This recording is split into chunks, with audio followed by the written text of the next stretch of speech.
अमावस्या कहानी आखिरी प्लेटफॉर्म अमावस्या। रात के 12:40 हो चुके थे। रेलवे स्टेशन पर अजीब सी खामोशी थी। न कोई चाय वाला, न कुली, न ही यात्रियों की भीड़। सिर्फ दूर कहीं से आती हवा की सीटी और पुराने बल्ब की टिमटिमाती रोशनी। राघव प्लेटफॉर्म नंबर 3 की एक बेंच पर बैठा था। 3 साल बाद वो अपने गांव चांदनीपुर लौट रहा था। शहर में नौकरी चली गई थी और मां की तबीयत अचानक बहुत बिगड़ गई थी। गांव का नाम सुनते ही राघव के दिमाग में एक पुरानी बात घूम गई। सूरज ढलने के बाद स्टेशन पर मत रुकना। चांदनीपुर जाने वाली ट्रेन हमेशा आखिर में आती है। और उसके साथ कुछ और भी। ये बात उसे बचपन में दादी ने कही थी। राघव ने सिर झटका। बचपन की बातें हैं, उसने खुद से कहा। तभी उसने देखा, प्लेटफॉर्म के आखिरी सिरे पर एक औरत खड़ी थी। सफेद साड़ी, खुले बाल, चेहरा झुका हुआ। वो बिल्कुल स्थिर खड़ी थी, जैसे मूर्ति। राघव ने नजरें हटा ली। लेकिन कुछ अजीब था। पूरा स्टेशन खाली था। फिर ये औरत अकेली वहां क्या कर रही थी? थोड़ी देर बाद उसने धीरे धीरे चलना शुरू किया, सीधे राघव की तरफ। उसके कदमों की आवाज नहीं आ रही थी। जब वो पास आए तो उसने धीमी आवाज में पूछा, चांदनीपुर जा रहे हो? राघव चौंक गया। उसने पूछा, हाँ, आपको कैसे पता? औरत ने सिर उठाया। उसका चेहरा बहुत सामान्य था, बहुत ज्यादा सामान्य, इतना कि डर लगने लगा। वो मुस्कुराए, लेकिन उसकी मुस्कान आंखों तक नहीं पहुंची। मैं भी वहीं जा रही हूं, उसने कहा। राघव को अजीब सा महसूस हुआ। उसने घड़ी देखी, 12:58। अचानक स्टेशन की लाइटें एक पल के लिए बुझ गईं। और जब जली, वो औरत बेंच पर बैठी थी, बिल्कुल राघव के बगल में। राघव का दिल जोर से धड़कने लगा। उसने उठने की कोशिश की, लेकिन उसके पैर जैसे जमीन से चिपक गए हों। औरत ने धीरे से कहा, डरो मत, मैं वही हूं जिसकी कहानी तुम्हारी दादी अधूरी छोड़ गई थी। तभी दूर से ट्रेन की सीटी सुनाई दी। लेकिन वो सीटी किसी आम ट्रेन जैसी नहीं थी। उसमें जैसे किसी के रोने की आवाज मिली हुई थी। औरत उठ खड़ी हुई। ट्रेन आ गई, उसने कहा। अब लौटने का वक्त नहीं। राघव ने देखा, ट्रेन प्लेटफॉर्म पर आ रही थी, लेकिन उसके डिब्बों में कोई खिड़की नहीं थी। और ट्रेन के दरवाजे अपने आप खुल रहे थे। औरत ने राघव की तरफ देखा।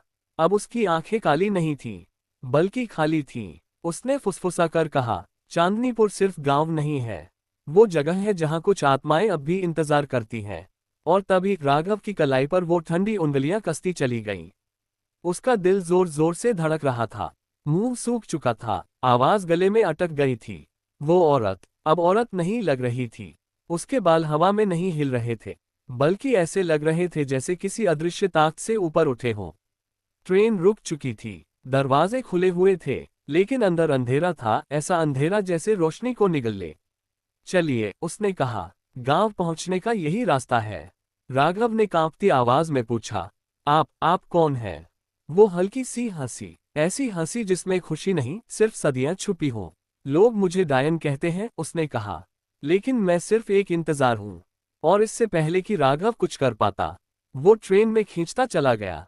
ट्रेन के अंदर कदम रखते ही दरवाजे अपने आप बंद हो गए। ट्रेन चल पड़ी। डिब्बे में राघव अकेला नहीं था। चारों तरफ लोग बैठे थे, लेकिन सब बिल्कुल चुप। उनकी आंखें खाली थीं, चेहरे पीले, और शरीर ऐसे स्थिर जैसे जिंदा होते हुए भी मरे हों। राघव को अचानक एहसास हुआ, ये सब वही लोग थे जो कभी चांदनीपुर से निकले थे, लेकिन लौटकर कभी नहीं पहुंचे। उसने कांपते हुए पूछा, ये सब? डायन सामने वाली सीट पर बैठ गई। ये वही हैं जिन्होंने अपने डर से भागने की कोशिश की, उसने कहा, लेकिन डर कभी पीछे नहीं रहता। राघव को दादी की बातें याद आने लगीं। अगर स्टेशन पर सफेद साड़ी वाली औरत मिले, तो उसकी आंखों में मत देखना और उससे सवाल मत पूछना। लेकिन अब बहुत देर हो चुकी थी। सदाबहार वृक्ष, गांव की सच्चाई। ट्रेन अचानक रुक गई। बाहर कोई स्टेशन नहीं था, सिर्फ घना जंगल और बीच में मिट्टी की एक पगडंडी। चांदनीपुर, डायन ने कहा। जैसे ही राघव नीचे उतरा, ट्रेन गायब हो गई। अब वो अपने गांव में था, लेकिन ये वही गांव नहीं था जो उसे याद था। घर टूटे हुए थे, दरवाजे खुले, और हर तरफ जलने की बदबू। डायन बोली, सालों पहले इस गांव ने मुझे जिंदा जला दिया था, बिना सच जाने, बिना गलती देखे। उस दिन से उसकी आवाज भारी हो गई। ये गांव दो हिस्सों में बढ़ गया, एक जो दिखता है और एक जो सिर्फ रात में जागता है। राघव समझ गया। उसकी माँ, दादी सब जानते थे, लेकिन चुप रहे। सैंड टाइम और आखिरी परीक्षा। डायन ने राघव की तरफ देखा। हर बार कोई अपने डर से भागकर गांव लौटता है। उसने कहा, मुझे एक सवाल का जवाब चाहिए। उसने पूछा, अगर सच जानकर भी तुम चुप रहो, तो क्या तुम निर्दोष हो? राघव की आंखों में आंसू आ गए। उसने कहा, नहीं, चुप रहना भी गुनाह है। डायन ने पहली बार सच्ची मुस्कान दी। जंगल में हवा चली, अंधेरा हिलने लगा। तुम पहले इंसान हो, उसने कहा, जिसने सच स्वीकार किया। उसने राघव के माथे को छुआ। सब कुछ घूमने लगा। सूर्यास्त सुबह। राघव की आंखें खुली। वो उसी रेलवे स्टेशन पर था। सुबह की रोशनी, चाय वालों की आवाज, लोगों की भीड़। हाथ में टिकट था, चांदनीपुर। लेकिन जब वो गांव पहुंचा, सब सामान्य था। माँ जिंदा थी, घर ठीक था। उसने दादी की पुरानी तस्वीर देखी।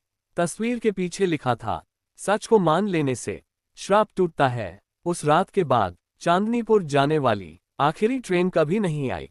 और स्टेशन के प्लेटफॉर्म नंबर 3 पर अब कोई सफेद साड़ी वाली औरत नहीं दिखती।